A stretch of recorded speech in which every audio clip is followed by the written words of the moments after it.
Deuxième partie. Chapitre 19. Marguerite. Suis-moi, lecteur. Qui t'a dit que l'amour véritable, fidèle, éternel n'existait pas? Qu'on lui coupe sa sale langue à ce menteur. Suis-moi, mon lecteur, moi seulement, et je te le montrerai, cet amour-là. Non, le maître se trompait. Quand à l'hôpital, à l'heure où la nuit basculait au-delà de minuit, il disait amèrement à Ivanouchka qu'elle l'avait oublié. Ce n'était pas possible. Bien sûr que non, elle ne l'avait pas oublié. Avant toute chose, révélons le secret que le maître n'avait pas voulu révéler à Ivanouchka. Sa bien-aimée s'appelait Margarita Nikolaïevna. Tout ce que le maître disait à son sujet au pauvre poète n'était que la pure vérité. Il avait parfaitement décrit sa bien-aimée. Elle était belle et intelligente. À cela, ajoutons une chose. On peut dire sans risque de se tromper que bien des femmes auraient donné tout ce qu'elles avaient pour échanger leur vie contre celle de Margarita Nikolaïevna. Trentenaire et sans enfant, Marguerite était l'épouse d'un éminent spécialiste qui avait, de plus, fait une découverte d'importance nationale. Son mari était jeune, beau, gentil, honnête, et il adorait sa femme. Margarita Nikolaïevna et son mari occupaient à eux seuls tout l'étage supérieur d'un magnifique hôtel particulier, avec jardin, dans une ruelle à côté de l'Arbat. Un endroit enchanteur. Chacun pourra s'en assurer s'il souhaite diriger ses pas vers ce jardin. Qu'il se tourne vers moi, je lui donnerai l'adresse, je lui montrerai le chemin. L'hôtel particulier est toujours là. Margarita Nikolaïevna n'avait pas besoin d'argent. Margarita Nikolaïevna pouvait acheter tout ce qui lui plaisait. Il y avait des gens intéressants parmi les relations de son mari. Margarita Nikolaïevna ne touchait jamais un imprimus. Margarita Nikolaïevna ignorait les horreurs de la vie dans un appartement communautaire. Bref, elle était heureuse? Pas une seule minute. Depuis qu'à l'âge de 19 ans, elle s'était mariée et s'était retrouvée dans cet hôtel particulier, elle n'avait pas connu le bonheur. Oh Dieu, mais Dieu, que fallait-il donc à cette femme? Que lui fallait-il à cette femme dans les yeux de laquelle brûlait toujours une petite flamme mystérieuse? Que fallait-il à cette sorcière qui louchait juste un peu d'un œil et qui, en ce fameux jour de printemps, s'était parée de mimosa? Je ne sais pas, je l'ignore. Visiblement, elle avait dit la vérité, que c'était lui, le maître, qu'il lui fallait. Et pas l'hôtel particulier à la mode gothique, pas le jardin privé, pas l'argent. Elle l'aimait, lui. Elle disait la vérité. Même moi, narrateur véridique mais observateur extérieur, j'ai le cœur serré quand je pense à ce que Marguerite avait éprouvé quand elle était revenue le lendemain dans la maison du maître sans avoir eu le temps, par bonheur, de parler à son mari qui n'était pas rentré à l'heure dite et qu'elle avait appris que le maître n'était plus là. Elle avait fait tout ce qu'elle pouvait pour apprendre quelque chose, et on le comprend, elle n'avait rien appris du tout. Alors elle était retournée à son hôtel particulier et elle avait repris sa vie d'avant. Mais dès que la neige sale eut disparu des trottoirs et de la chaussée, dès que l'on put sentir par les impostes cette petite brise inquiète chargée comme d'un relent de pourriture, Margarita Nikolaïevna s'était rongée encore bien davantage que pendant l'hiver. Elle pleurait souvent, en cachette, longuement, amèrement. Elle ne savait plus qui elle aimait, un vivant ou un mort. Et plus les jours de désespoir se succédaient, plus surtout au crépuscule, lui venait la pensée qu'elle était liée à un mort. Soit elle devait l'oublier, soit elle devait mourir, parce qu'elle ne pouvait pas traîner une vie pareille. Elle ne pouvait pas l'oublier coûte que coûte, l'oublier. Mais il ne s'oubliait pas. Voilà le malheur. Oui, exactement. Cette même erreur, disait Marguerite, assise devant le foyer et regardant le feu allumé en souvenir de ce feu qui brûlait pendant qu'il écrivait Ponce Pilate. Pourquoi l'ai-je quitté cette nuit-là? Pourquoi? Mais c'était de la folie. Je suis revenu le lendemain, comme j'avais dit, comme je l'avais promis. Mais c'était trop tard. Oui, je suis revenu, comme le malheureux Lévi Mathieu, trop tard. Tous ces mots, évidemment, étaient absurdes. Parce que dans la réalité, qu'est-ce qui aurait changé si cette nuit-là, elle était restée chez le maître? Aurait-elle pu le sauver? C'est ridicule, serions-nous tentés de nous exclamer, mais nous ne le ferons pas devant une femme réduite au désespoir. Le jour même où se déroulait tout cet absurde méli-mélo provoqué par l'apparition du mage noir à Moscou, le vendredi où l'oncle de Berlioz fut renvoyé à Kiev, où le comptable fut arrêté et où se produisit une multitude d'autres choses des plus stupides et des plus incompréhensibles, Marguerite s'éveilla aux environs de midi dans sa chambre en encorbellement dans la tourelle de l'hôtel particulier. À son réveil, Marguerite ne fondit pas en larmes comme souvent, parce qu'elle s'était éveillée avec le pressentiment qu'aujourd'hui, enfin, il se passerait quelque chose.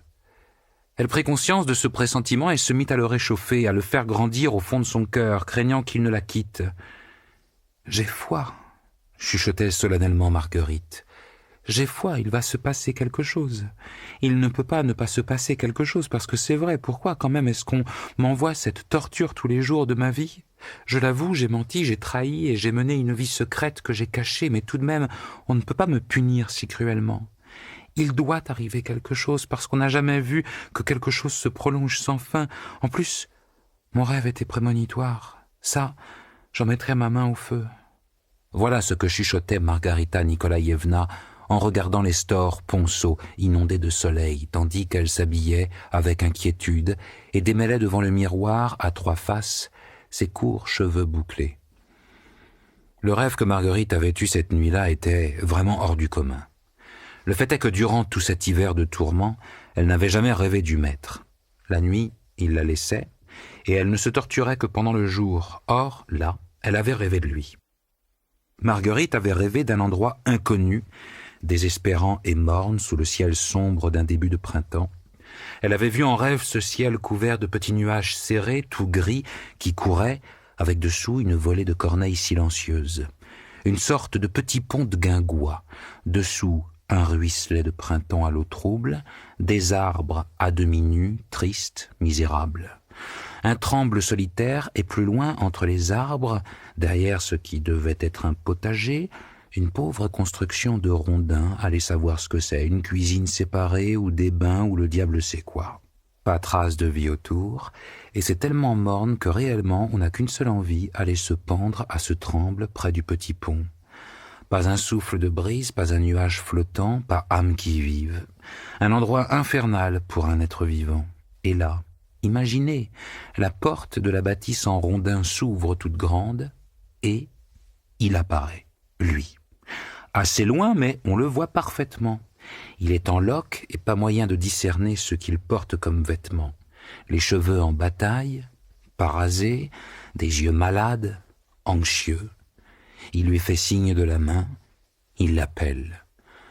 Marguerite, haletant dans cet air sans vie, s'élance vers lui, courant de motte en motte, et c'est là qu'elle s'était réveillée. « Ce rêve ne peut signifier que deux choses, » réfléchissait Margarita Nikolaïevna. « Soit il est mort et il m'appelle, et ça veut dire qu'il est venu me chercher et que je mourrai bientôt. C'est très bien, parce qu'à ce moment-là, mes tortures finiront. Soit il est vivant, et alors le rêve ne peut signifier qu'une chose, c'est qu'il se rappelle à moi. Il veut dire que nous nous reverrons, oui. Nous nous reverrons très bientôt. » Éprouvant toujours la même exaltation, Marguerite s'habilla et s'efforça de se persuader qu'au fond, malgré tout, elle avait beaucoup de chance, et que ces moments de chance, il fallait savoir les saisir et en profiter.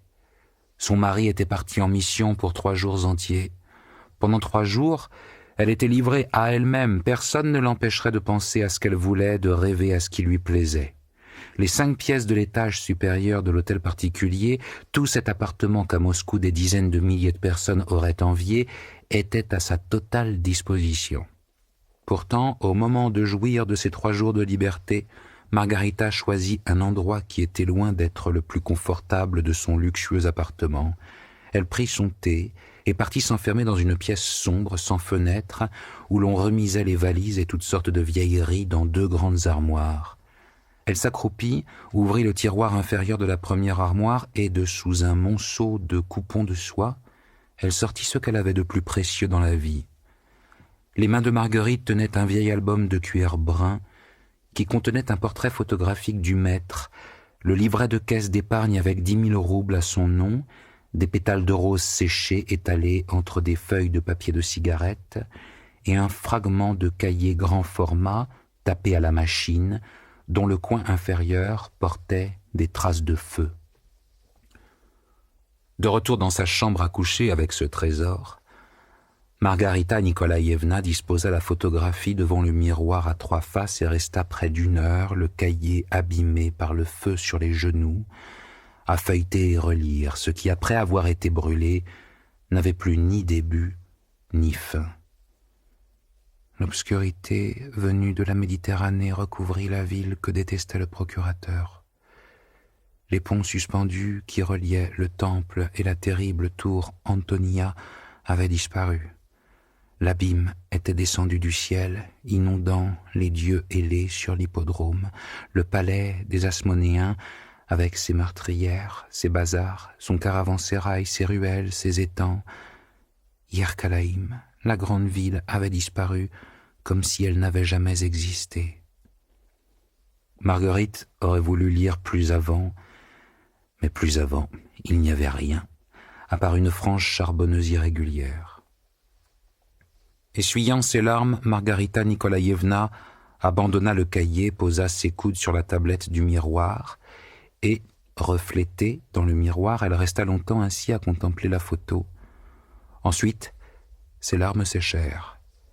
Margarita rangea soigneusement son trésor, et quelques minutes plus tard, il était à nouveau inhumé sous les coupons de soie, et la clé tourna à grand bruit dans la serrure de la pièce obscure. Margarita Nikolaïevna enfila son manteau dans le vestibule pour aller faire une promenade. La belle Natacha, sa femme de ménage, vint lui demander ce qu'elle devait préparer comme plat principal, et s'étant vue répondre que ça n'avait aucune importance, histoire de se distraire elle-même, elle se mit à bavarder avec sa patronne et à lui raconter Dieu sait quelles idioties, comme quoi, la veille, dans un théâtre, un prestidigitateur avait exécuté des tours de magie tellement incroyables que les gens en étaient restés bouche bée. Il offrait à tout le monde 2 flacons de parfums étrangers et des bas de soie, puis une fois la séance terminée, le public était sorti dans la rue et vlan! Les gens s'étaient retrouvés tout nus. Margarita Nikolaïevna s'écroula sur une chaise devant le miroir du vestibule et éclata de rire. « Natacha, mais vous n'avez pas honte ?» disait Margarita Nikolaïevna. « Vous êtes une jeune fille instruite, intelligente, les gens dans les files d'attente racontent n'importe quoi, et vous répétez. » Natacha rougit et répliqua avec une grande conviction que ce n'était pas du tout des mensonges, et qu'aujourd'hui même, personnellement, au gastronome de l'Arbat, elle avait vu une citoyenne qui était entrée au gastronome avec ses souliers, et quand elle était passée à la caisse pour payer, les souliers avaient disparu de ses pieds, et elle était restée juste avec ses bas. Elle ouvrait de grands yeux, et ses bas, ils étaient troués au talon, et ses souliers, c'étaient des souliers magiques de cette fameuse séance. « Et elle est repartie comme ça ?»« Elle est repartie comme ça !» s'écria Natacha, rougissant de plus en plus de voir qu'on ne la croyait pas. « Mais hier, Margarita Nikolaïevna, la milice a arrêté plus d'100 de personnes en pleine nuit. Des citoyennes qui couraient après cette séance, juste en culotte, sur le Tversky. »« Ça, je suis sûre que c'est Daria qui l'a raconté, » disait Margarita Nikolaïevna. « Je l'ai remarqué depuis longtemps que c'est une menteuse redoutable. » La conversation farfelue s'arrêta sur une surprise plaisante pour Natacha. Margarita Nikolaïevna se rendit dans sa chambre à coucher et en ressortit avec une paire de bas et un flacon d'eau de Cologne. Après avoir dit à Natacha qu'elle aussi, elle voulait lui montrer un tour de magie, Margarita Nikolaïevna lui offrit et les bas et l'eau de Cologne et ajouta qu'elle ne lui demandait qu'une chose, de ne pas courir sur le Tversky, juste vêtue de ses bas, et de ne pas écouter Daria. La maîtresse de maison et la femme de ménage se firent la bise et se quittèrent. Bien installée contre le siège confortable et moelleux du trolleybus, Margarita Nikolaïevna descendait l'Arbat, tantôt plongée dans ses pensées, tantôt écoutant ce que se chuchotaient les 2 citoyens qui étaient assis devant elle. Or, eux, non sans se retourner parfois de crainte d'être entendus, ils se chuchotaient des espèces de bêtises. Le gros type musculeux aux petits yeux porcins et vifs, qui était assis côté fenêtre, disait tout bas à son petit voisin qu'on avait été obligé de recouvrir le cercueil d'un voile noir. « Mais ce n'est pas possible !» chuchotait le petit sidéré. « C'est quelque chose d'inouï. Et qu'est-ce qu'il a fait, Bitoff ?» Sous le grondement égal du trolleybus, près de la fenêtre, montaient des mots « Enquête de milice !»« Scandale ! Un vrai truc mystique !» À partir de ces petites bribes, Margarita Nikolaïevna parvint à reconstituer une sorte de cohérence. Les citoyens, en chuchotant, disaient qu'un certain défunt, mais ils ne le nommaient pas, ce matin, dans son cercueil, s'était fait voler sa tête. C'était pour cette raison que Bitoff, à présent, était si bouleversé. Et les deux hommes qui chuchotaient dans le trolleybus n'étaient, eux non plus, pas étrangers au défunt ainsi dépouillé. « On aura le temps d'aller chercher des fleurs ?» s'inquiétait le petit. « C'est à 2h, tu me dis, la crémation ?» Margarita Nikolaïevna finit par en avoir assez d'écouter ce bavardage énigmatique sur la tête volée dans un cercueil et fut heureuse d'arriver à sa station. Quelques minutes plus tard, Margarita Nikolaïevna était assise sous les murs du Kremlin. Sur l'un des bancs, elle s'était installée de façon à pouvoir voir le manège.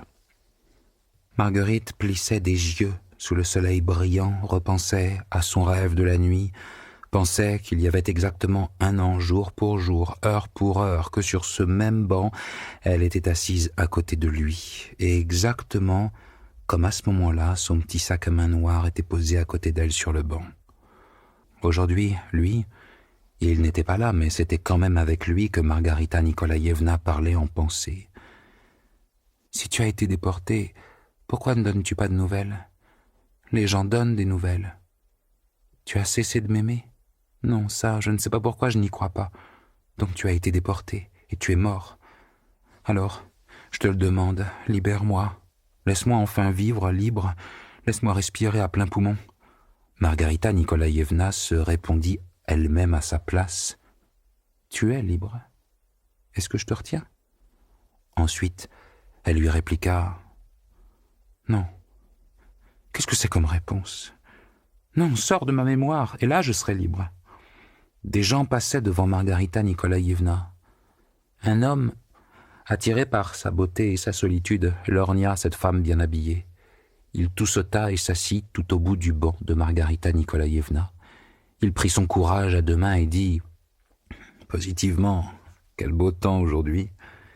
Mais Margarita lui lança un regard si noir qu'il se leva et partit. « Voilà un exemple », disait en pensée Marguerite à celui qui la possédait. « Pourquoi, finalement, ai-je chassé cet homme ? Je m'ennuie. Et il n'y avait rien de mal dans ce love-là, sinon ce mot stupide, positivement. Pourquoi rester là comme une chouette toute seule sous ce mur ? Pourquoi m'être débranchée de la vie ?» Elle se sentit toute triste et abattue. Mais là, soudain, la même vague d'espérance et d'excitation que le matin afflua dans sa poitrine. Oui, ça arrivera. La vague afflua une 2e fois, et là, elle comprit que cette vague était sonore. À travers le bruit de la ville, on entendait de plus en plus nettement se rapprocher les battements d'un tambour et les sons un peu faux d'instruments de cuivre. Elle vit d'abord devant la grille, avançant au pas, un milicien à cheval, suivi par 3 autres à pied. Ensuite, un camion roulant très lentement avec des musiciens. Plus loin, là encore, avançant très lentement, une toute nouvelle voiture découverte des pompes funèbres portant un cercueil noyé sous les couronnes et sur les angles de la plateforme, 4 personnes debout, 3 hommes et une femme. Même à distance, Marguerite put voir que le visage des personnes debout dans le véhicule des pompes funèbres et qui accompagnaient le défunt dans son dernier voyage était comme étrangement égaré. C'était surtout manifeste pour la citoyenne qui se tenait à l'angle arrière gauche du véhicule. Les grosses joues de cette citoyenne étaient, en outre, comme encore plus gonflées par on ne savait quel secret croustillant, et des étincelles équivoques jouaient dans ses petits yeux étroits. On avait l'impression que, là, maintenant, d'un instant à l'autre, la citoyenne n'y tenant plus enverrait un clin d'œil au défunt et dirait « Vous avez déjà vu ça ? Vraiment un truc mystique !» Et c'était le même visage égaré qu'avaient les personnes qui, à pied dans le cortège au nombre d'environ 300, plus ou moins, marchaient lentement derrière le véhicule funéraire.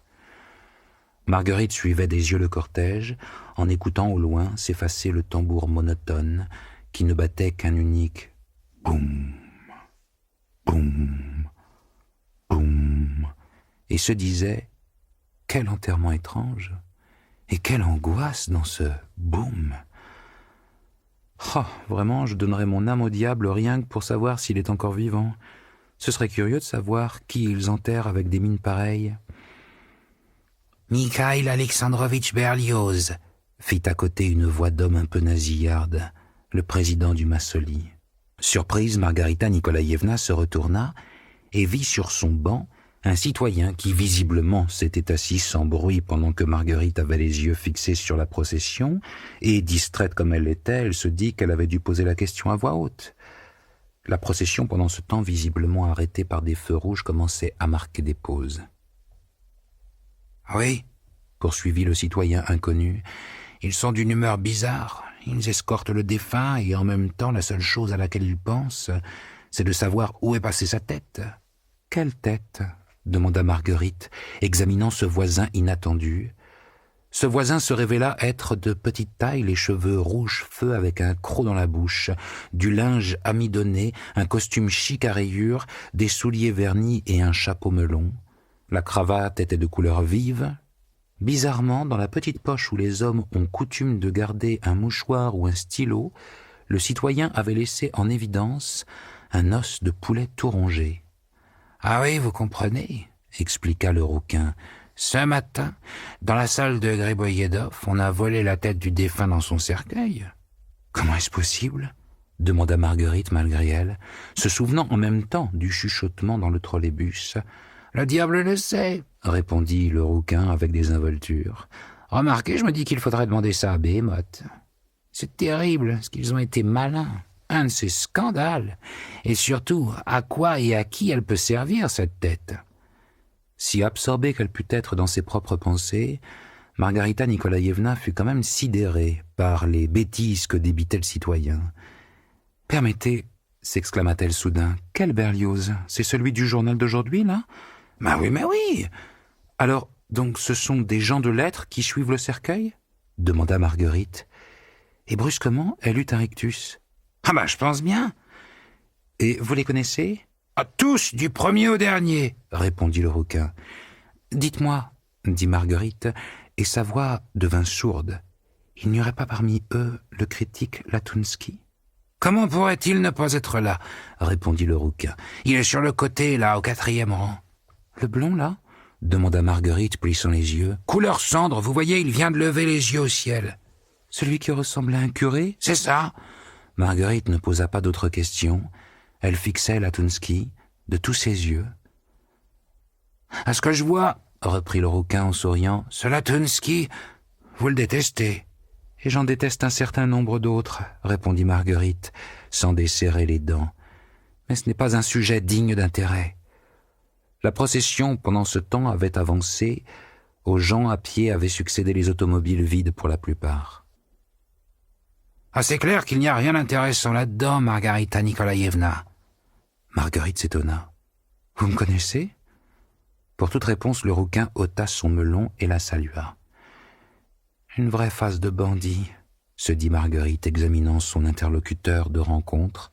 « Mais moi, je ne vous connais pas, » dit sèchement Marguerite. « Comment pourriez-vous me connaître? N'empêche moi, on m'envoie vous trouver pour une petite affaire. » Marguerite pâlit et eut un mouvement de recul. « Mais c'est par là qu'il fallait commencer, » reprit-elle, « au lieu de raconter le diable sait quoi sur une tête coupée. Vous voulez m'arrêter ? »« Jamais de la vie !» s'exclama le rouquin. « C'est quoi ça? Si je vous parle, c'est que je veux vous arrêter? Juste, j'ai une affaire pour vous. »« Je ne comprends rien. Quelle affaire ?» Le rouquin lança un regard à la ronde et dit d'un ton mystérieux, « On m'envoie vous transmettre une invitation pour ce soir. »« Mais vous délirez, quelle invitation ?»« Une invitation chez un étranger très illustre, » dit gravement le rouquin, plissant un œil. Marguerite se mit dans une grande colère. « Une nouvelle espèce, tiens, le maquereau de trottoir !» dit-elle, se levant pour partir. « Ah merci la mission !» s'exclama le rouquin, et il grogna dans le dos de Marguerite. « L'idiote !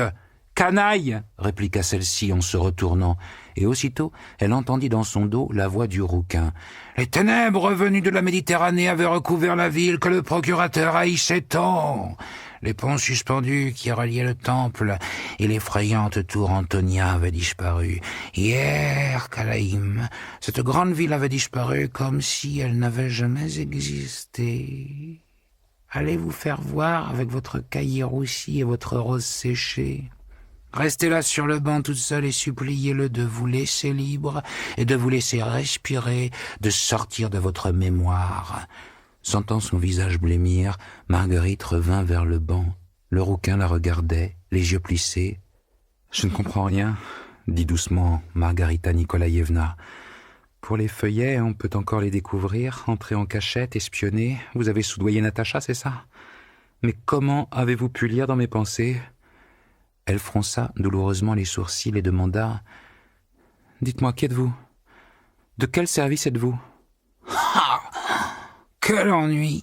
grogna le rouquin, et il haussa la voix. « Excusez-moi, mais je vous ai dit que je n'étais d'aucun service. Rasseyez-vous, s'il vous plaît. » Marguerite se soumit sans un mot, mais malgré tout, en se rasseyant, elle lui redemanda « Qui êtes-vous ?»« Bon, ça va. Je m'appelle Azazello, mais vous, ça ne vous dira absolument rien. »« Et vous ne me direz pas d'où vous avez pu savoir pour les feuillets et pour mes pensées ?»« Non, je ne vous le dirai pas. » répondit sèchement Azazello. « Mais vous savez quelque chose sur lui ?» chuchota implorante Marguerite. « Bon, disons que oui. »« Je vous en supplie, dites-moi juste une chose. Il est vivant, ne me torturez pas. »« Mais oui, il est vivant, répliqua de mauvais gré Azazello. « Oh mon Dieu !»« Ah, je vous prie, pas d'effusion et de hauts cris, » dit Azazello en se renfrognant. « Pardon, balbutia Margarita Nikolaïevna, à présent toute docile. Bien sûr que je me suis emportée contre vous, mais accordez-moi, en pleine rue, inviter une femme chez quelqu'un. Je n'ai pas de préjugés, je vous assure. » Marguerite eut un soupir de tristesse. « Mais je ne vois jamais aucun étranger. Je n'ai aucune envie d'entrer en relation avec eux.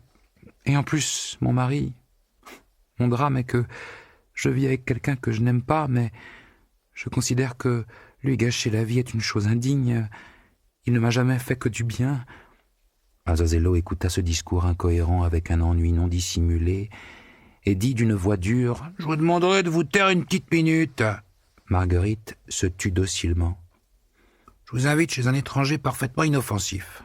Et pas âme qui vive ne sera au courant de cette visite. Ça, je peux vous en répondre. » « Et que veut-il de moi ?» demanda Marguerite d'un air enjôleur. « Ah, ça, vous le saurez plus tard. »« Je comprends. Je dois me donner à lui ?» dit Marguerite pensive. Sur quoi Azazello eut une espèce de ricanement hautain et répondit « N'importe quelle femme au monde, je peux vous l'assurer, en rêverait. » La gueule d'Azazello fut déformée par un petit rire. « Mais je vais vous décevoir, ça n'arrivera pas. »« Mais qu'est-ce que c'est que cet étranger ?» s'exclama Marguerite dans son trouble, et si fort que des gens qui passaient devant le banc se retournèrent. « Et quel intérêt ai-je à aller le voir ?»